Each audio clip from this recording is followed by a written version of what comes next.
សូមស្វាគមន៍សាជាថ្មីមកកាន់เพจបឋមវីដេអូនេះផងដែរពេចបឋមបាននាំយកមេរៀនគណិតវិទ្យាថ្នាក់ទី6យកមកបង្ហាញគឺត្រង់មេរៀនទី1ចំនួនប៉ុន្តែចំណុចថ្មីដែលយើងត្រូវបង្ហាញក្នុងថ្ងៃនេះគឺចំណុចទី3ការប្រៀបធៀបនិងរៀបលំដាប់ចំនួនអញ្ចឹងការប្រៀបធៀបយើងចូលទៅដល់ការប្រៀបធៀបមុនគេយើងកុំអាចតរៀនពីរៀបលំដាប់យើងចូលការប្រៀបធៀបមុនគេខ្ញុំបានទម្លាក់តារាងមួយនិងសំណួរមួយទៅឲ្យយើងអញ្ចឹងសំណួរគេសួរថាតើចំនួន3,256,401នេះនិងចំនួន3,257,250នេះតើមួយណាមានតម្លៃធំជាងគេអញ្ចឹងខ្ញុំបានតម្លាក់តម្រាងឲ្យដើម្បីឲ្យងាយស្រួលមើលមានតារាងខ្ទង់លានសែនម៉ឺនពាន់រយ10រាយណាដើម្បីយកមកបង្ហាញអញ្ចឹងចំនួនទាំងនេះខ្ញុំតាំងវាជាអង្គទី1ចុះណាដើម្បីឲ្យងាយយល់អានេះអង្គទី1ខាងនេះគឺអង្គទី2ចំនួនខាងនេះអញ្ចឹងខ្ញុំយកអង្គទី1នេះមកដាក់នៅជួរតារាងលើគេណាអូខេហើយជួរអង្គទី2នេះខ្ញុំមកដាក់នៅក្នុងតារាងខាងក្រោមជួរខាងក្រោមណាអូខេអញ្ចឹងយើងចាប់ប្រើប្រៀបធៀបគ្នាអញ្ចឹងអង្គទី1នេះគឺមាន3លានអង្គទី1និងអង្គទី2 3លានដូចគ្នាណានេះ3លានដូចគ្នាអញ្ចឹងបើមាន3លានដូចគ្នាគឺបានន័យថាវាស្មើគ្នាយើងមិនទាន់ប្រៀបធៀបបានទេណាអញ្ចឹងយើងទៅបន្តទៀតខ្ទង់សែនគឺ2ដូចគ្នានេះ2ដូចគ្នាណា2ដូចគ្នាអញ្ចឹងក៏មិនអាចប្រៀបធៀបបានដែរខ្ទង់ម៉ឺន5ដូចគ្នានេះខ្ទង់ម៉ឺន5ដូចគ្នាអញ្ចឹងក៏យើងមិនអាចប្រៀបធៀបបានដែរយើងចូលដល់ខ្ទង់ពាន់1000ហើយនឹង7000អញ្ចឹងបានន័យថាខុសគ្នាមែនទេនេះ7និង6នេះអញ្ចឹងបានន័យថាខុសគ្នាយើងអាចប្រៀបធៀបគ្នាបានហើយអញ្ចឹងបានន័យថាអង្គទី2ធំជាងអង្គទី1ឬក៏អង្គទី1ធំជាងអង្គទី2អញ្ចឹងខ្ញុំបានដាក់សំយោគនៅខាងក្រោមនេះដូចនេះគេបាន3,256,401សញ្ញាតូចជាង3,257,250ឬយើងអាចសេម្យ៉ាងទៀតបានថា3,257,250ធំជាងនេះសញ្ញាធំជាង3,256,401អញ្ចឹងយើងអាចសរសេររបៀបមួយណាក៏បានដូចគ្នាណាសរសេររបៀបបែបនេះក៏បានសរសេររបៀបបែបនេះក៏បានសំខាន់ឲ្យតែដាក់សញ្ញាធំតូចហ្នឹងឲ្យត្រូវឲ្យច្បាស់ណាបាទចូលដល់ការរៀបលំដាប់ចំនួនវិញម្ដង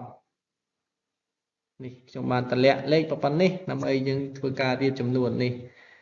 មានទៅដល់4ចំនួនដែលត្រូវរៀបថ្ងៃនៅក្នុងវីដេអូនេះតើគេរៀបចំនួនខាងលើតាមលំដាប់ពីតូចទៅធំនិងពីធំទៅតូចដោយម្ដេចអញ្ចឹងកាលណាយើងនិយាយពីការរៀបលំដាប់គឺរៀបពីតូចទៅធំពីធំទៅតូចហ្នឹងណាអូខេតោះយើងមើលបន្តទៀតអញ្ចឹងយើងប្រើវិធីសាស្ត្រមួយគឺវិធីសាស្ត្រប្រៀបធៀបម្ដងពីចំនួននេះម្ដងពីចំនួនតែយើងប្រៀបធៀបយ៉ាងម៉េច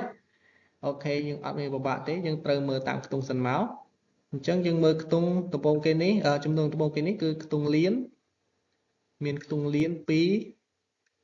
ដូចគ្នាប៉ុន្តែនៅក្នុងអង្គខាងនេះគឺអត់មានខ្ទង់លានទេអញ្ចឹងបានន័យថាគាត់តូចជាងគេអញ្ចឹងយើងត្រូវយកលេខហ្នឹងមកដាក់មុនគេមកណានេះយើងយកចំនួននេះមកដាក់មុនគេមកព្រោះយើងដាក់សញ្ញាតូចជាងព្រោះយើងចាប់ផ្ដើមពីតូចទៅណាអញ្ចឹងយើងយកមួយអង្គទៀតមួយចំនួនទៀតដើម្បីបង្ការប្រៀបធៀបអញ្ចឹងយើងមើលបន្តទៀតអញ្ចឹងយើងបានមើលហើយនេះ2លានដូចគ្នាហើយយើងមើលខ្ទង់សែន5សែនដូចគ្នាទៀតមែនទេអញ្ចឹងយើងត្រូវមើលខ្ទង់ម៉ឺន1 3អញ្ចឹងប្រកាសជាវាប្រកាសជា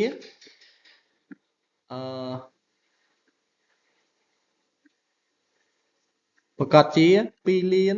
5,10571នេះហើយដែលតូចបន្ទាប់អញ្ចឹងយើងយកវាមកដាក់ប្រៀបធៀបបែបនេះអូខេណាអញ្ចឹងយើងបានពីចំនួនអញ្ចឹងយើងត្រូវការប្រៀបធៀប បន្តទៀតចឹងយើងយកចំនួននេះមកដដែលនេះចំនួននេះដដែលយើងយកមកប្រៀបធៀបមើលអាណាដែលតូចបន្ទាប់ណាតូចបន្ទាប់តោះយើងមើលចំនួនដែលតូចបន្ទាប់ចំនួនណាតោះមើលទាំងអស់គ្នា2លានដូចគ្នា5សែនដូចគ្នា330000ដូចគ្នាកន្លែងនេះ8000ប៉ុន្តែកន្លែងនេះ0 0,000អញ្ចឹងយើងអាចប្រៀបធៀបគ្នាបានហើយគឺ0,000តូចជាងមែនអត់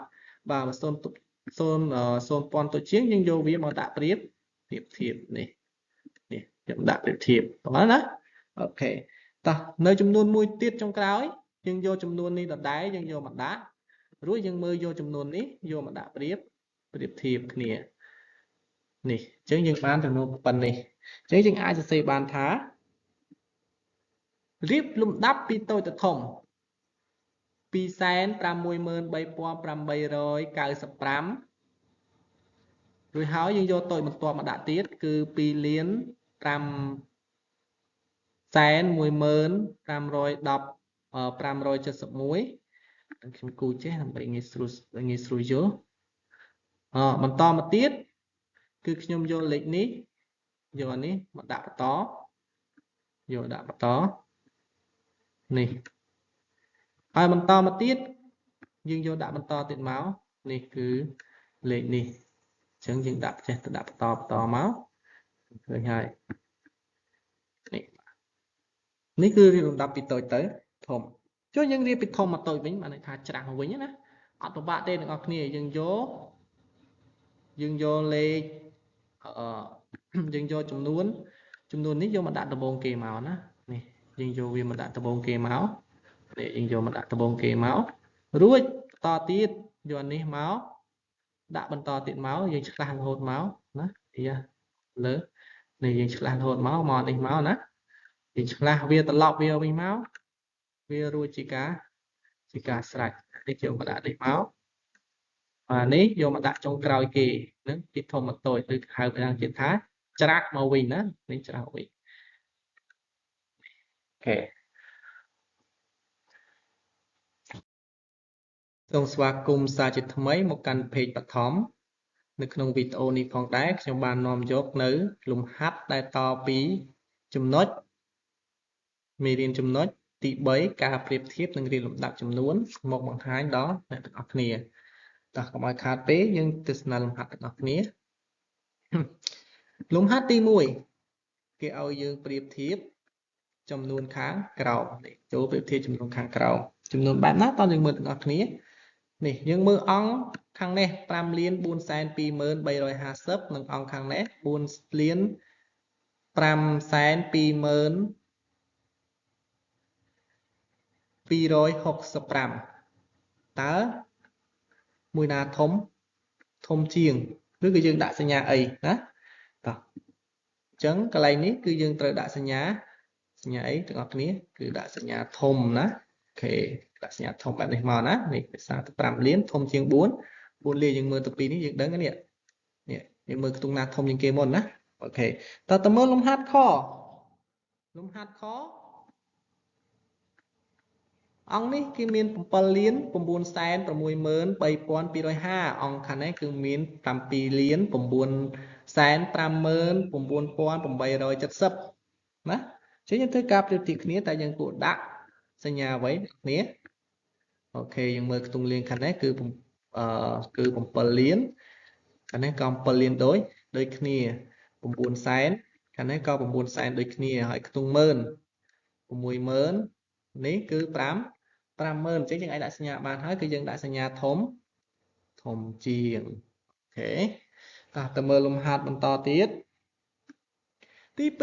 2លំហាត់ទី2ចូលរៀនលំដាប់ចំនួនខាងក្រោមពីតូចទៅធំនិងច្រាស់មកវិញមានន័យថាម៉េចបានន័យថាពីធំមកតូចវិញណាអូខេតោះនេះចំណុចចំនួនខាងក្រោមនេះចំនួនខាងក្រោមនេះណានេះចំនួនខាងក្រោមនេះ4ចំនួននេះគេឲ្យយើងប្រៀបធៀបឲ្យយើងរៀបណាតើឥឡូវយើងរៀបពីតូចទៅធំមុនតែយើងយកចំនួនណាមកដាក់មុនគេតើឥឡូវយើងមើលមួយមកខ្ញុំបញ្យល់មួយយើងមើលមួយណា3លាននេះ3លាននេះ 3 liên 3 liên 3 liên đôi kia chẳng mà này thá dột cao tệ dừng tầm mới tung sen đỏ tiệt 3 sen 3 sen thằng này xôn sen á anh ấy 3 sen chẳng mà này thá lên ní cứ tổ chính kế nè chẳng dừng chơi vô về đặt môn kì chẳng chăm vô về đặt môn kế này bà ta mình to mà tiết nhưng mưa mình to mà tiết chương trình to pi môn máu nhưng chỗ đó tung mơn đo nè tung mơn xôn mơn bay mơn mình xôn mơn chẳng bay mơn ấy thông những kia hết nhưng tộc phi săn để ra xong tốt lại bay mơn ấy cứ nhận cho tới xa tờ lại trốn ấy nè lại trốn ấy cứ dừng đạo đôi hai chẳng nhận cho tới xong tốt nè ok dừng mơ tập bay bay trong luôn tê đó ok chẳng lại xôn mơn đôi khi nè xôn mơn đôi khi chẳng dừng mơ tung quần đó này bay pón anh ấy xôn pón anh ấy xôn pón chẳng cái lại bay pón ấy dừng tộc sân rồi dừng đi bật tôi tờ này không dừng kế chẳng dừng vô một biệt thiếp tập pi này tê nè cứ xôn pón dừng mơ một to tiết này xôn rồi anh ấy bay rồi chẳng ban đây thá xôn rồi ní cứ tôi trên kê bằng to nè chẳng nhưng trời vô với mọt đạ bằng to tiện á tập vô với tận đã hỏi cái này tụi ngọc nhé ok tờ với trời ca thiệp chẳng ban đây thá ní thông cào kia ấy chẳng nhưng trời vô anh ấy mọt đạ bắn bằng to tùy thời đó nhưng mà thiệt cho nên tế bây giờ thiệt cho đã hỏi ok chẳng nữa so mùi trong cào ấy nè mùi trong cào ấy nè đạ về máu này chẳng dừng bán chùm đuôn đại tâm tới cứ này bị tội thốn và này đó này cứ chi chùm lòi đó này cứ chi chùm lòi ok để bị tội tự thốn tại dương tôi mới cái chả mà vinh đòn chả vinh ban này thá pi thốn từ tội chẳng dương con tập mà vinh máu này tập về mà vinh máu rồi chỉ cá sạch ok này tập về mà vinh máu này tập về mà chả bình máu cứ rồi chỉ cả sạch chẳng phạt bọc nhóm miền tập năng tế bạn sân mình có chặt số bán chẳng xong rong trăm tu ná mê điên trong nội tí 4 nơi video còi tiết và chẳng nó bên ní trong bạn xong ở cốn và cả tu ná cùng hồ sông xuống xong khăn tẹp phải tổ trong bát xong ở cốn xong chơi lìa